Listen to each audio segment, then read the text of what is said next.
Hello, everybody. My name is Nisin Lopez. I'm a Cuban American artist based in Miami, Florida, and I also happen to be a targeted individual, a victim of covert harassment sponsored by law enforcement. Some people know this as organized stalking or as government retaliation. Um, what does a targeted individual experience on a daily basis? Well, this is not easy to explain, but to make a long story short, basically unjust systematic harassment, designed to cause a nervous breakdown, negative environmental stimuli. The idea is to destroy the isolated target, emotionally and psychologically. I'm going to tell you a story real quick about, something that happened to me on April the 2nd, 2012, when I was living in Southwest Miami. One morning I woke up and I went to a cafeteria that is near to the Coconut Grove Metro Rail station. I've been going to that cafeteria for a while. And when I was, eating breakfast, the one of the guys in charge of that place, I think he was the son of the owner or something. He asked me, "Hey, you never been arrested, right?" And I said, "What? Arrested? What do you mean?" And then he said, "Oh, no. I just saw some guy in the newspapers that looks like you. So, oh, no, never mind. It was a mistake." I thought that was kind of strange. And so, I finished eating breakfast. I paid, I left a tip, and I left. Like, when I was, like a block away from there, and I was in the middle of crossing the street, a police car came out of nowhere. I mean, like fast, like woo! And they cut me off, in the middle of the street, almost colliding with me, basically forcing me to move back. Otherwise, they would have hit me.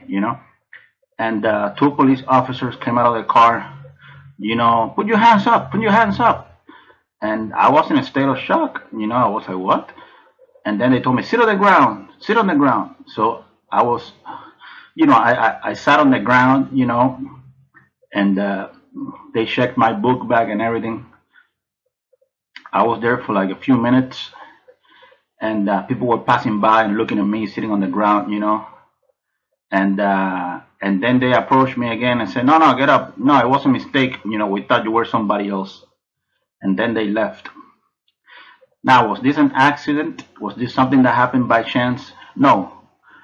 This was a covert operation that had been carefully orchestrated. This is one of the intimidation tactics that they use, the people in positions of authority behind the organized stalking program. Basically, this is an intimidation tactic. They want to terrorize you. And I mean, it's really horrible.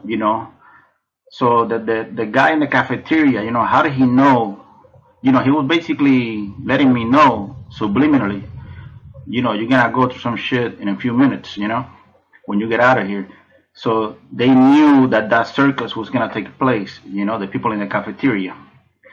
That tells me that prior to me being there, I got there like around 10 in the morning or something. Prior to me being there, the police officers probably had breakfast there, and then they parked somewhere nearby waiting for me to come. Keep in mind that as a targeted individual, you are under constant surveillance. They know, where you're going, where you're at, everything. So they knew that I was gonna go to a restaurant. They knew, and they just, it was a covert operation, an intimidation tactic. And what's really funny is that it happened on April 2nd, 2012, the day after April's Fools. So yes, America, this is the kind of shit that the police is involved with. The targeted individual program, organized stalking,